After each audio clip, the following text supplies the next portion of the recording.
semuanya. Jadi, pada pertemuan kali ini kita akan belajar mengenai sistem pernapasan pada manusia. Utamanya, nanti kita akan belajar tentang organ pernapasan manusia dan juga mekanisme pernapasan manusia. Let's go, kita belajar hari ini. Nah, sebelum kita mempelajari tentang mekanisme pernapasan manusia dan juga organ-organnya, saya harap di pembelajaran kali ini, siswa saya mampu untuk menyebutkan organ-organ pernapasan pada manusia. Kemudian, mampu juga untuk membedakan mekanisme pernapasan pada manusia. Dan, siswa-siswi mampu untuk menganalisis pengaruh kondisi udara terhadap mekanisme pernapasan manusia. Nah, sebelum kita belajar lebih detail, belajar lebih mendalam mengenai sistem pernapasan, yaitu tentang organnya, juga mekanismenya, saya akan mulai dulu dari hal yang mendasarnya, yaitu mengenai definisi. Definisi dari sistem pernapasan itu sendiri. Sebelum ke sistem pernapasannya, saya akan mulai dari yang lebih di bawahnya lagi, yaitu bernapas. Apa sih itu bernapas? Kegiatan yang sudah sering kita lakukan. Jadi, bernafas merupakan kegiatan ketika kita menghirup oksigen dan mengeluarkan zat sisa berupa karbon dioksida. Yang mana tentu ini sudah kita lakukan sepanjang hari, sepanjang waktu, setiap menit, setiap detik. Kemudian, apa sih itu sistem pernapasan? Sistem pernapasan merupakan sistem organ pada manusia yang memiliki peran sentral terhadap metabolisme tubuh kita. Melalui apa nanti? Ya tentu saja melalui proses pernapasan.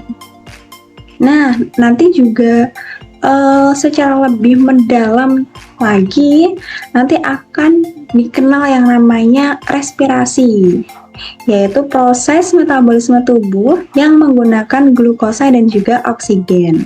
Untuk apa? Untuk menghasilkan energi yang kita gunakan untuk aktivitas kita sehari-hari. Oke, seperti yang saya bilang sebelumnya, bahwa hari ini akan belajar tentang organ pernapasan pada manusia. Oke, kita sambil menggali ingatan kita di kelas 9 dulu. Organ pernapasan manusia ada apa aja sih? Yang pertama, yang paling luar ini adalah hidung, yang dapat kita raba, dapat kita pegang-pegang, pencet-pencet. Nah, nanti udara akan masuk pertama kali melalui hidung kita. Kemudian dari hidung nanti dia akan melewati yang namanya laring. Kemudian dari laring dia akan turun lagi menuju ke trakea. Setelah dari trakea, nanti udara itu akan menuju percabangannya yang kita kenal dengan istilah bronkus. Nah, dari bronkus nanti muncul percabangan lagi. Udara nanti akan lewat ke situ. Itu namanya adalah bronchiolus. Kemudian setelah udara itu melewati bronchiolus, nanti dia akan menuju ke paru-paru. Paru-paru sebelah kanan dan juga sebelah kiri. Setelah dari paru-paru, di situ nanti dia ada kantung-kantung udara.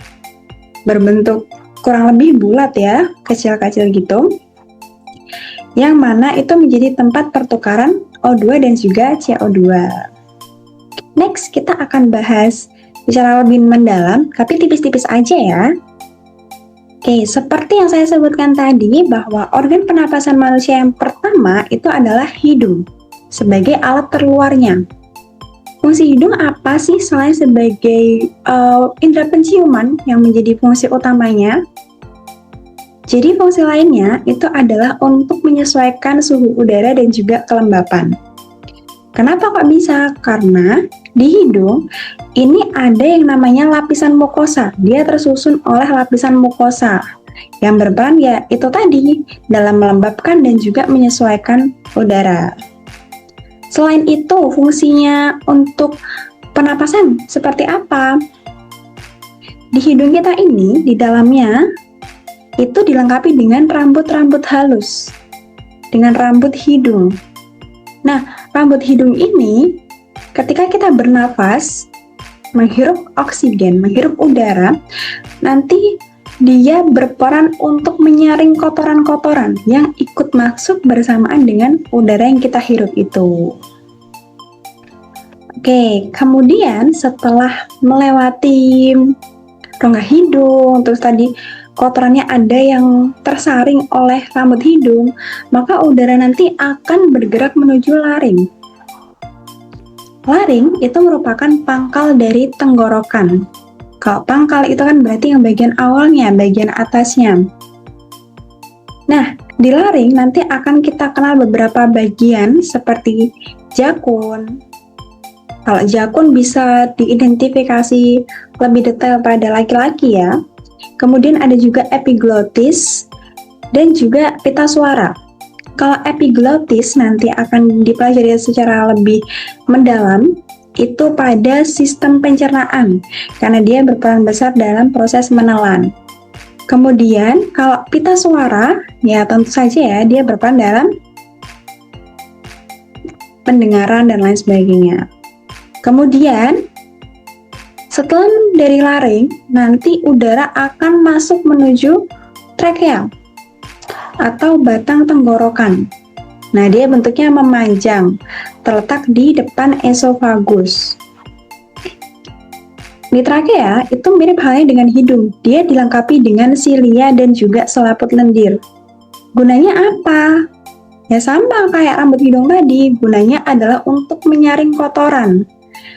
Tadi memang kotoran itu sudah bisa tersaring di rambut hidung, tapi kan tetap ya, bisa jadi ada kotoran berupa ukurannya lebih mikro, dia tuh lolos.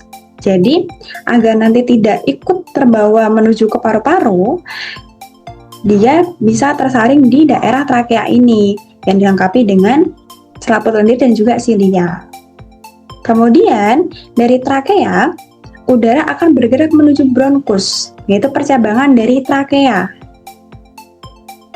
Bronkus nanti ada yang bercabang ke arah kiri dan juga kanan. Kalau yang kiri nanti akan menuju ke paru-paru sebelah kiri, dan yang kanan nanti akan menuju ke paru-paru sebelah kanan. Nah, dari bronkus, udara nanti akan menuju ke percabangannya lagi, jadi bercabang-cabang nih. Percabangan dari bronkus nanti akan kita sebut dengan bronchiolus. Setelah dari bronchiolus, udara akan menuju ke paru-paru sebagai organ vital pernapasan kita.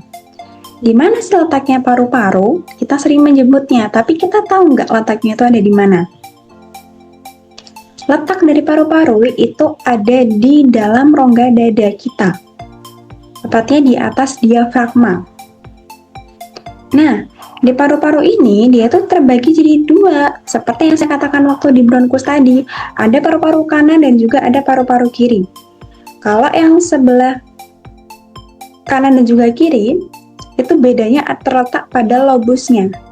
Sebelah kanan dia punya 3 lobus, sedangkan sebelah kiri dia cuma punya 2 lobus. Nah, setelah udara itu masuk ke paru-paru, nanti dia akan menuju ke alveolus. Alveolus itu bentuknya berupa kantong udara, bulatan-bulatan gitu nanti. Di mana di tempat tersebut akan terjadi pertukaran gas oksigen dan juga karbon dioksida secara difusi.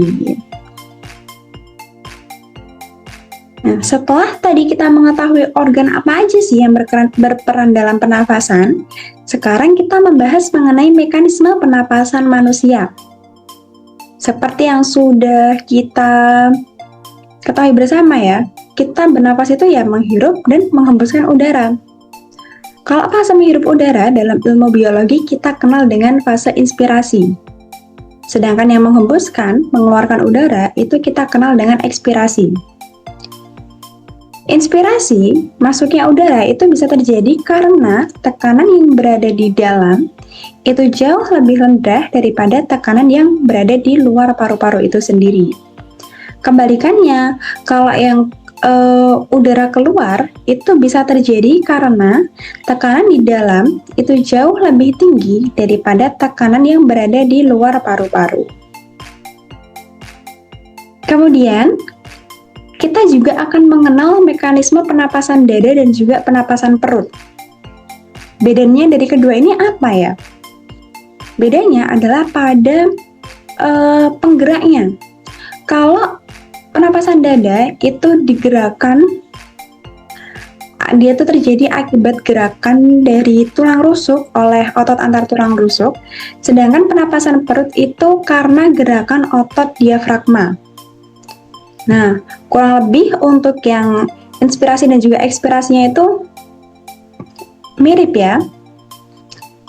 Kalau yang di bagian penapasan dada nanti inspirasinya ditandai dengan otot antar tulang rusuk bagian luar itu berkontraksi, kemudian rongga dadanya akan membesar sehingga udara dapat masuk ke dalam. Kalau yang ekspirasinya ditandai dengan otot antar tulang rusuk itu berkontraksi, ini yang bagian dalam ya tulang rusuknya, kemudian rongga dadanya akan mengecil sehingga udara akan keluar. Sedangkan untuk yang penapasan perut, fase inspirasinya itu ditandai dengan otot diafragma berkontraksi, sehingga menyebabkan rongga dada itu membesar, dan udara akan masuk. Kebalikannya, kalau yang ekspirasi, otot diafragmanya akan berelaksasi, sehingga rongga dadanya akan mengecil, dan udara akan keluar. Jadi kurang lebih, kalau kita lihat di tahapannya ini, fase inspirasi dan juga ekspirasinya, antara penapasan dada dan juga perut, itu perbedaannya hanya di penggeraknya tadi. Selain itu, fasenya sendiri perbedaannya adalah di bagian aktivitas rongga dadanya. Perubahannya, kalau yang diinspirasi, rongga dadanya akan membesar, kalau diekspirasi, dia akan mengecil. Nah, di sini saya punya dua gambar yang menunjukkan tentang kondisi udara. Yang satu di wilayah pedesaan, yang satunya lagi di wilayah perkotaan. Kira-kira kalau dari gambar ini aja, apa sih perbedaan yang bisa kita identifikasi? Perbedaan yang bisa kita identifikasi adalah kalau semisal kalau semisal di pedesaan, itu udaranya dia cenderung lebih segar, lebih bersih kalau berdasarkan gambar. Berbeda yang di perkotaan ini dia sudah terpapar oleh polusi, udaranya cenderung lebih kotor. Kemudian dari gambar ini kira-kira pengaruhnya terhadap organ penapasan kita itu apa sih? Atau mungkin terhadap mekanismenya itu apa sih? Ya tentu dia ada pengaruhnya. Umumnya, kalau semisal kita tinggal di daerah pedesaan, fungsi dari organ penapasan kita itu jauh lebih baik, jauh lebih berfungsi daripada kalau kita tinggal di daerah perkotaan yang udaranya lebih kotor. Nah, kalau kita tinggal di daerah perkotaan yang udaranya cenderung lebih kotor, udah banyak polusi, udah tercemar ini itu tentunya bisa mempengaruhi organ pernapasan kita. Kita jadi bernapasnya itu terganggu. Dan nanti lebih parahnya lagi, kita dapat terserang oleh penyakit-penyakit pernapasan seperti asma, bronkitis, dan lain sebagainya. Kemudian kira-kira gimana sih cara mengatasinya biar kita nggak terkena penyakit-penyakit itu tadi? Ya, cara mengatasinya adalah dengan kita meningkatkan kualitas dari udara itu sendiri menjadi udara yang lebih bersih. Dengan apa? Dengan kita mengurangi pembakaran sampah yang tidak beraturan itu, kemudian dengan meningkatkan ruang hijau terbuka, menanam pohon, sehingga nanti udaranya jauh lebih bersih. Terus juga bisa dengan kita menggunakan energi yang terbarukan dan menerapkan teknologi yang ramah lingkungan untuk menekan emisi udara. Oke, jadi itu aja dari saya. Bye-bye!